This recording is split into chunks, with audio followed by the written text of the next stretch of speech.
Hello everyone.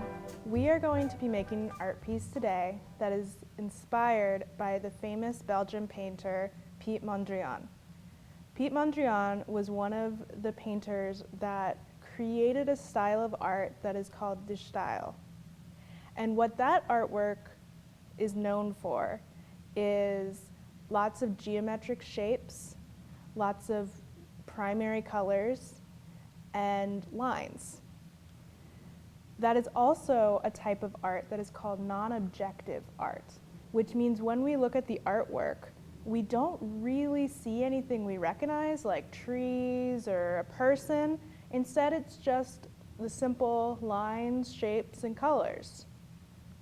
Now, we are going to be inspired by Mondrian's use of lines, and squares, and rectangles. But this time, we're going to make it a little bit more interesting, and we're going to add some other shapes.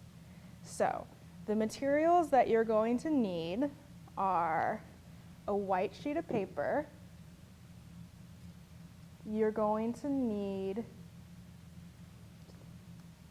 2 black markers, large and small, thick and thin.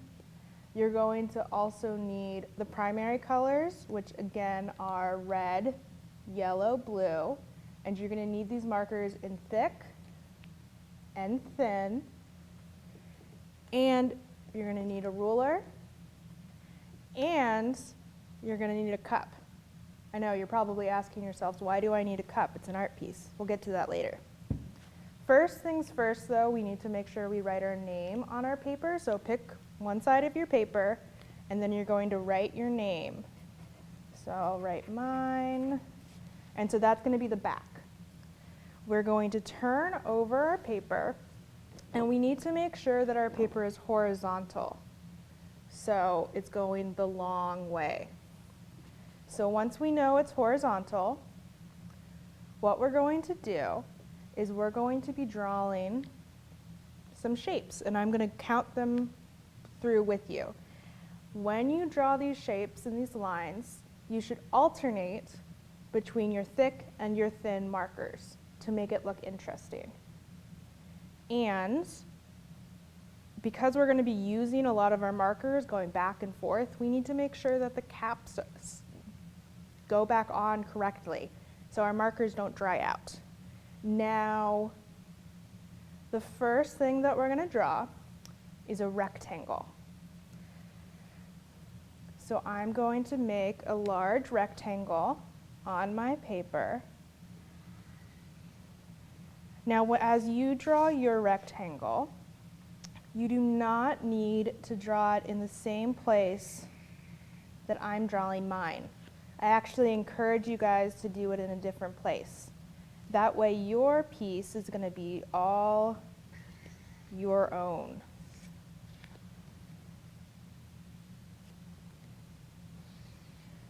My rectangle is a little crooked, but it's still a rectangle.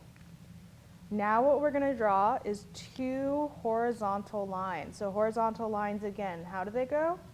They go long ways. So 2 horizontal lines. That's one. I'll do another one right here. Do not be afraid to overlap your lines. That's what's going to make it actually look like a Mondrian. Next, we're going to do vertical lines. So if a horizontal line was like this, a vertical line is going to be like that.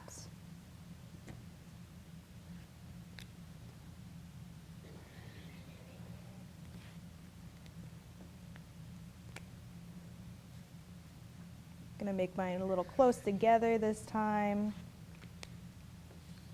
Now we need to draw a square. So we all know what a shape of square is, right?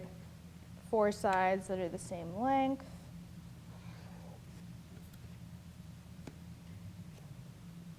And if it's not perfect, that's okay.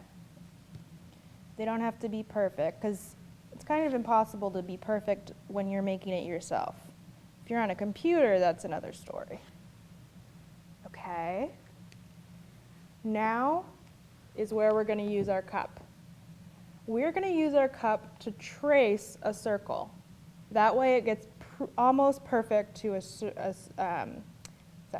going to be perfect, as close to perfect as we can get to a circle. So wherever you want that circle, just plop it down. I think I want mine right here.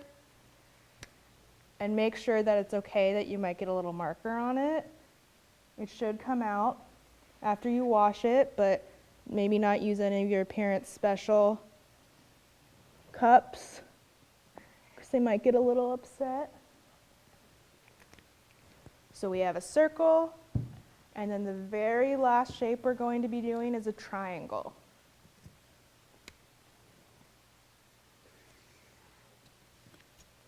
So once we finish with this shape, we basically have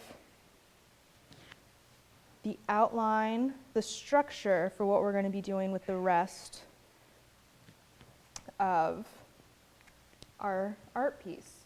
So we have the lines like how they would be in a Mondrian painting, and now we're going to add the primary colors.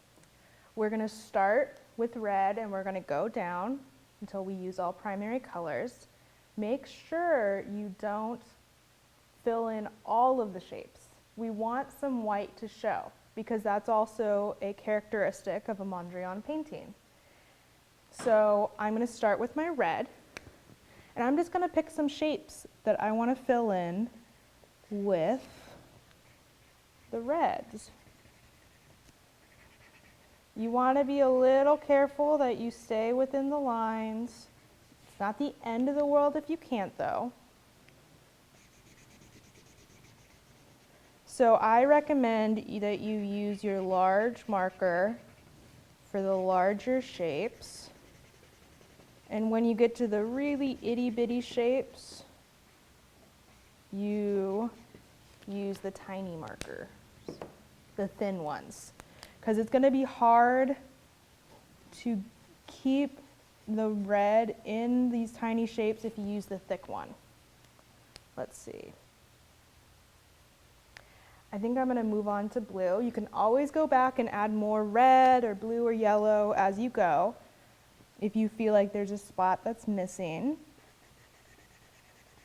You can see I'm not staying perfectly in the lines. That's okay, like I said.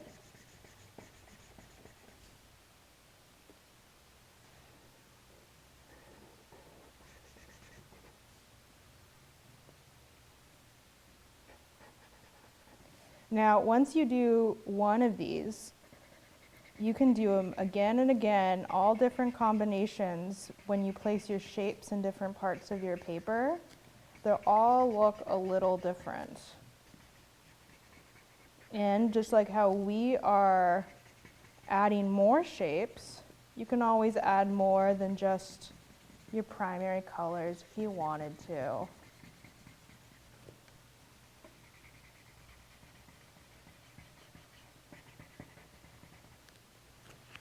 I think I'm going to go on to my yellow now.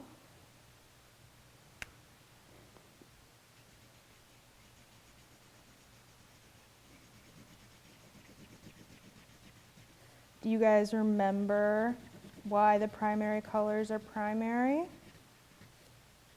It's because they make the secondary colors, right? They make green and purple and orange. You mix them together. But also, remember, you can't make primary colors without having those colors to start with. You can't mix two colors together to get a primary color.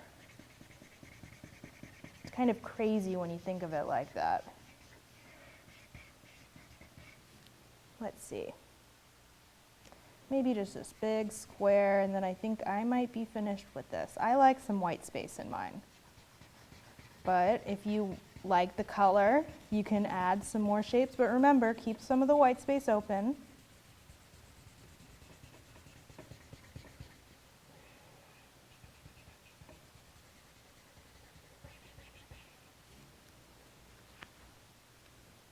I think I'm going to add a little bit more red, actually, now that I'm looking. Maybe some red right here.